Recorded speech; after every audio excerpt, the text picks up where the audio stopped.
Hello friends, welcome to EUS media production. Candour word बहुत ही कम लोग ने सुने होंगे, जिसका मतलब होता है ऑनेस्ट और Frank behaviour. But believe me, ऐसा बिहेवियर आजकल पर्सनल और प्रोफेशनल लाइफ में बहुत ही कम देखने को मिलता है। बहुत से लोग ऐसे बिहेवियर को नेगेटिव वे में लेते हैं, इसलिए वो उसे एफोर्ड करना नहीं चाहते, जिसकी वजह से उनकी पर्सनल और प्रोफेशनल लाइफ दोनों इफेक्ट करती है। एग्जाम्पल, आप इंटरव्यू के लिए गए बट आपको जॉब नहीं मिली।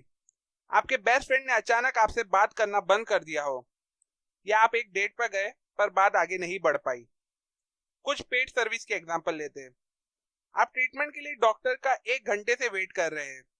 आपके अकाउंटेंट ने टोटलिंग में मिस्टेक कर दी हो, या आपको एक रेस्टोरेंट में पुअर सर्विस मिली हो। ऐसी सिचुएशन में हम most of the time wrong assumption लगाते हैं, जिसकी वजह से कई बार हम गलत डिसीजन ले लेते हैं। बट अगर हमारा बिहेवियर कैंडर हो तो हम ऐसी सिचुएशन में वाई ढूंढने की कोशिश करते हैं। एग्जाम्पल, हम पिछले इंटरव्यू की मिस्टेक रिकॉर्ड करते हैं ताकि नेक्स्ट टाइम वो मिस्टेक ना हो। अपने फ्रेंड से बात नहीं करने का रीजन जानने की कोशिश करते हैं। कीपिंग पास्ट बिहाइंड, हम नेक्स्ट और बेटर डेट के लिए ट्राई करते हैं। ऑल्सो, अगर हमारा बिहेवियर फ्रैंक और ओपन है तो डॉक्टर चेंज करने की जगह हम उनके लेट आने का रीजन जानने की कोशिश करते हैं। नई अकाउंटेंट चूज करने की जगह उसकी एरर और मिस्टेक को सही करते हैं।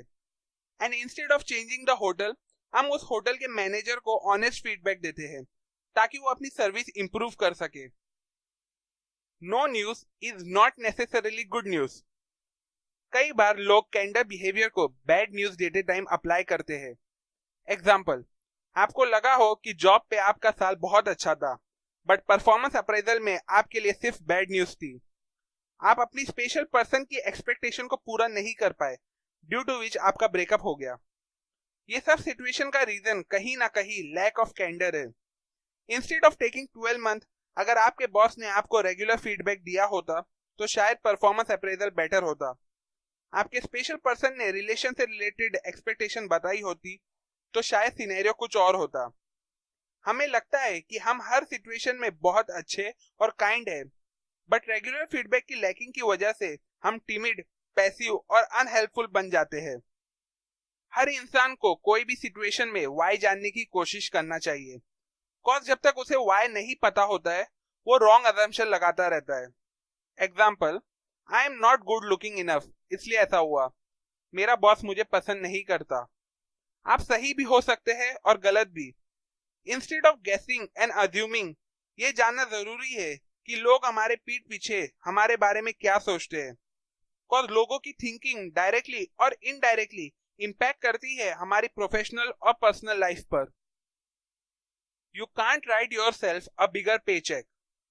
हम क्या सोचते हैं किसी चीज को लेके उतना मैटर नहीं करता जितना ये मैटर करता है कि लोग उस चीज को लेके हमारे बारे में क्या सोचते हैं। एग्जाम्पल, आप अपने काम से बोर हो चुके हो और नए चैलेंज एक्सेप्ट करना चाहते हो, बट आपके बॉस को लगता है कि आप ज्यादा इनिशिएटिव नहीं दिखाते। आपको लगता है कि आप मैजिक ट्रिक दिखा के एंटरटेन कर सकते हो, बट आपके फ्रेंड आपको बोर इंसान समझते हैं। आपको लगता है कि आप बहुत रोमांटिक हो, बट आपकी बेटर हाफ आपको बिजी पर्सन समझती है।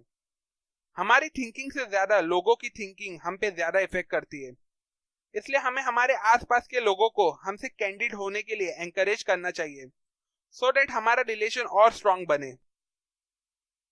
What works versus what right। एक बार मैं अपने फ्रेंड के साथ कार में था और सिग्नल के ग्रीन होने का वेट कर रहा था। सिग्नल के ग्रीन होते ही मैंने अपनी कार आगे बढ़ाई कि अचानक से एक दूसरी कार मुझे क्रॉस कट मार के चली गई, जिसकी वजह से मुझे सडनली ब्रेक लगाना पड़ा। मेरे फ्रेंड ने कहा कि तूने कार क्यों रोकी? It was your right to cross. मैंने उससे कहा कि अपना हक दिखाने से अच्छा मैं जिंदा रहना पसंद करूंगा। उस दिन मैंने एक चीज सीखी, What we need is better than standing on principle। ठीक उसी तरह it is necessary to take detailed feedback regularly, ताकि आपको पता चले कि आपका बॉस, आपकी बेटर हाफ और आपके फ्रेंड एक्चुअली आपसे क्या चाहते हैं। यस, इनिशियली ये थोड़ा ऑकवर्ड लगेगा, बट डिटेल फीडबैक मांगने से 3 एडवांटेज मिलेंगे। नंबर 1, सामने वाला फील करेगा कि आप उनके ओपिनियन की रिस्पेक्ट करते हैं। नंबर 2, आप रिलेशन की बहुत केयर करते हो। नंबर 3, आप दूसरों को आसानी से फीडबैक देने में मदद करते हैं। बहुत बार हम ये अज्यूम करते हैं कि दूसरे लोग भी वैसा ही करेंगे जैसा हम करते हैं। एग्जाम्पल, मीटिंग पर टाइम पर आना या रेस्टोरेंट में इक्वल बिल शेयर करना। बट ऐसा होता नहीं, cause we don't tell people what we expect from them. Like, आप अपने बर्थडे पर एक्सपेंसिव मोबाइल एक्सपेक्ट कर रहे हो, बट आपको एक बुक का सेट मिलता है, because you didn't express your need. So how to establish candid relationship? Number 1, teach people how to win with you. हम में से कई लोग कुछ चीजें बार बार एक्सपीरियंस करते हैं, जैसे कि इंपॉर्टेंट मीटिंग और प्रेजेंटेशन के वक्त एम्प्लॉयज का आपस में बात करना, एक फ्रेंड का बार बार लेट आना, या रेस्टोरेंट में पूरा बिल हमेशा खुद पे करना। ये सब एक्टिविटीज इसलिए होती है cause we allow them to do that with a fear कि कहीं रिलेशन ना टूट जाए। बट ये सब एक्टिविटी को रोका जा सकता है with a little change. Like presentation या मीटिंग स्टार्ट होने से पहले जनरली इन्फॉर्म कर दे कि नो साइड टॉक प्लीज। अपने फ्रेंड को बोल दे कि if he is late more than 15 minute you will not wait. और रेस्टोरेंट में जाने से पहले ये डिसाइड हो कि सब लोग अपना अपना बिल पे करेंगे। बाय डूइंग दिस आप एक एग्रीमेंट सेट कर रहे हो जिससे किसी को हर्ट नहीं होगा। ऑल्सो ये छोटे चेंज जिससे बिहेवियर गाइडलाइंस कहते हैं आपको वर्स्ट सिचुएशन से प्रिवेंट करते हैं। Number 2, you get what you ask for. जरा इन एक्टिविटी पे ध्यान दे। आपने अपने दोस्त को पार्टी के लिए सामान लाने को कहा है, अपनी वाइफ से कहा कि दोस्त आ रहे घर पे खाने के लिए, अपने एचआर से कहा कि पर्टिकुलर जॉब के लिए आपको एम्प्लॉय चाहिए। बट जब इन एक्टिविटी का रिजल्ट आया तो आप सेटिस्फाई नहीं थे। इसका रीजन ये है कि आपने ये सब मैसेज इनडायरेक्ट वे में कन्वे किए थे, in form of text and paper, ना कि directly through verbal communication.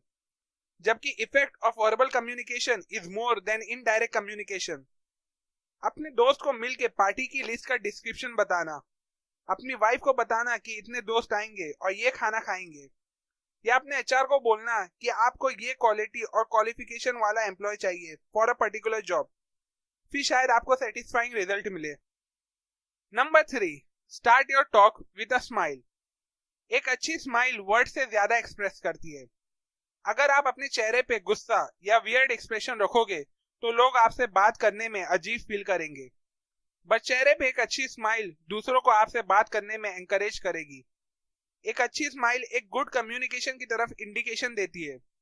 But ध्यान रहे, कोई भी खुशी की बात ना कहे जब इंसान सैड हो, या कोई जोक ना क्रैक करे जब इंसान फ्रस्ट्रेटेड और गुस्से में हो। कोई भी बात शुरू करने से पहले सिचुएशन को थोड़ा एनालाइज करना चाहिए।